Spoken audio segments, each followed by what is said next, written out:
السلام عليكم. اللهم لا علم لنا إلا ما علمتنا إنك أنت العليم الحكيم. Bonjour tout le monde.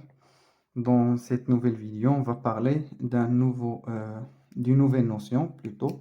C'est la notion du changement de base. Le changement de base, quand est-ce qu'on travaille par le changement de base? Et c'est quoi le changement de base?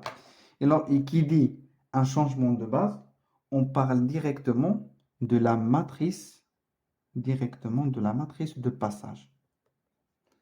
Matrice de passage. Donc voilà. Très bien. Soit disons, on a la fonction deux applications linéaires f et g. On commence par f. F, c'est une application linéaire telle que f de x, y et les deux R2, comme vous voyez ici, le vecteur x qui est égal à x et petit y, il a deux éléments. Donc, de R2 vers ça, c'est 1, ça c'est 2. Donc, de R2 vont dans R2. Voilà, c'est ça l'ensemble de départ, E, et ça c'est l'ensemble d'arrivée, W. Si je prends par exemple x égale à 1, 1. F de 1, 1 vaut quoi? Il vaut 2, 2. Il vaut quoi? Il vaut 2 fois 1,1. Donc, f de 1, 1, il vaut 2 fois x. Donc, 2 fois... Donc, voilà. Donc, on met comme ça. Donc, f de x, il vaut 2 fois x. C'est-à-dire ça, géométriquement, c'est quoi? Si le vecteur x a 1, c'est suivant E1, c'est 1, et suivant E2, c'est 1. Donc, on fait comme ça. Voici notre vecteur x. Lorsqu'on lui applique l'application f, sa longueur, elle est multipliée par 2. Donc, ici, suivant E1, on trouve 2. Et suivant E2, on trouve 2. Donc, on fait comme ça et comme ça. Donc, voici l'image de ce petit vecteur par rapport à la fonction, par l'application f. Donc, voilà. Comme ça, géométriquement, on peut comprendre bien la transformation faite par cette application linéaire. Or, parfois, on trouve qu'il y a des applications linéaires qui sont difficiles à... Lorsqu'on calcule les vecteurs, il est difficile de comprendre qu'est-ce qu'il fait cette application linéaire. Donc, on fait quoi?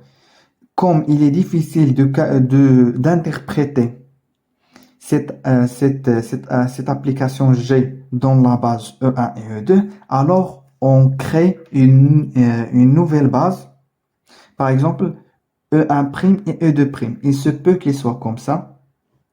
E1' et E2'.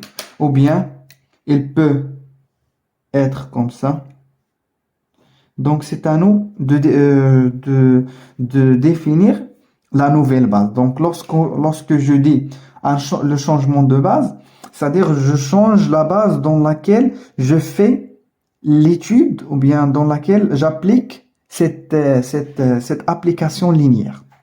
Donc, voilà, ça c'est juste une petite introduction. Donc, maintenant, on va parler du changement de base. Donc, pour parler du changement de base, on parle de la matrice de passage. Très bien, la matrice de passage. Matrice de passage. Voilà. J'ai écrit le P en majuscule parce qu'on la note comme ça. Elle s'écrit comme ça. Je dis la matrice de passage de quoi vers quoi? D'une base vers une autre. Donc, c'est elle qui me donne la relation entre, par exemple, cette base et celle-ci qui est en rouge. Voilà. La matrice de passage de, par exemple, de B1 vers B2, la nouvelle base. Donc voilà. Comment j'écris ça? Soit j'écris B1, B2, ou bien j'écris B1, une petite flèche, B2. Très bien. Donc, la première chose pour trouver ou bien pour déterminer cette matrice de passage, c'est on a deux étapes. Ces deux étapes sont lesquelles? La première étape, c'est la même que l'étape pour les matrices associées à une application linéaire. Donc, c'est définir. Donc, on définit la base, les bases. Définir les bases. Donc, les bases B1 et B2. Très bien. Une chose à savoir, c'est que la dimension, ou bien le cardinal de B1, il doit être égal au cardinal de B2. C'est-à-dire, le nombre des éléments de la base B1, il doit être égal au nombre des éléments de la base B2. Voilà. Donc, je définis ma base. La base B1 est égale B2, elle est égale. Par exemple, ici, on prend une dimension de 3. Par exemple, E1, E2, E3. Très bien. La base, la nouvelle base, il doit contenir le même nombre. Ici, j'ai 3 vecteurs. Donc, ici aussi, donc dans B2 aussi, j'aurai 3 vecteurs. Donc, j'écris ici E1' avec E1 différent de E1' différent de E1, E2' différent de E2 et E3'. Très bien. La première étape, c'est ça. La deuxième étape, c'est quoi? La deuxième étape, c'est qu'on va exprimer les vecteurs de la base B2 en fonction des vecteurs de la base B1. Donc voilà, écrire EI' en fonction de EI. Donc voilà.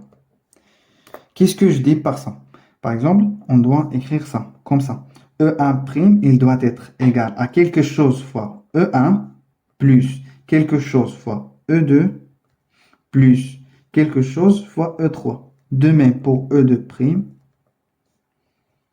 E1, etc., E2, E3, etc. Donc, pour E3', la même chose. E1 plus E2 plus E3. Et je dois déterminer les coefficients. Par exemple, ici, je mets A1, 1, A2, 2, A3, E3. Ici, le coefficient, je prends B1, B2, B3. Les coefficients, c'est C1, C2 et C3.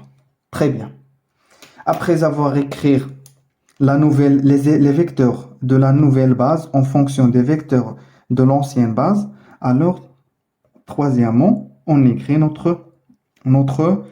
voilà, on écrit notre matrice de passage qui est B1. Moi, je préfère cette écriture comme ça parce que c'est plus significatif.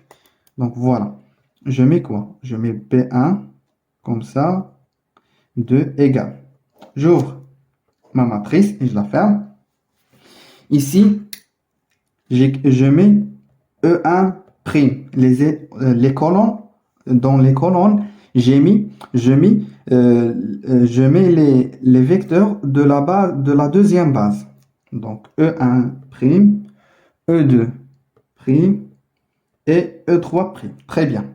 Et dans les lignes, je vais mettre les vecteurs de la base de l'ancienne base, c'est-à-dire B1. Je mets ici E1, E2, E3. Très bien. Je commence. E1' égale à quoi? Égale à A1 fois E1. Donc ici, j'aurai A1. Elle est plus A2 fois E2. Donc ici, j'aurai A2. Ici, c'est A3 fois E3. Donc pour E1', très bien, on a A3 fois E3. Donc A3 fois E3. De même ici, B1, B2, P3, C1, C2 et C3. Très bien. Donc voilà. Il y a des petites propriétés. Il y a des petites propriétés que je vais vous écrire ici, que je vais les écrire ici. Donc, la matrice de passage de la base B1 vers la base B2, elle est égale à l'inverse de la matrice de passage de B2 vers B1. Voilà. Il faut savoir cette relation. Aussi, les vecteurs de la base, par exemple, je prends P1, et ils sont égaux à quoi? Ils sont égaux à la matrice de passage de B1 vers B2 fois les vecteurs prime de la base B2. Et le contraire, si on veut, les vecteurs de la deuxième base, ils sont égaux à la matrice de passage de B2 vers B1 fois X de B1. Moi, personnellement, comment je me souviens de ça? C'est comme si je regarde ici, j'ai B2, et B2, ça doit être simplifié par B2. Et qu'est-ce qu'on a ici? B1. Donc, B1 fois B1. Si vous ne savez pas, est-ce qu'on va utiliser, on va prendre la matrice de passage de la base B1 vers la base B2 ou bien le contraire, c'est comme ça. Ici, on a B1, donc on va commencer par B1. Donc la base, la matrice de passage de la base B1 vers la base B2, etc. Donc voilà. Merci pour votre attention et à la prochaine vidéo dans laquelle on va faire un exemple pour bien illustrer les notions qu'on a fait maintenant. Donc bon courage.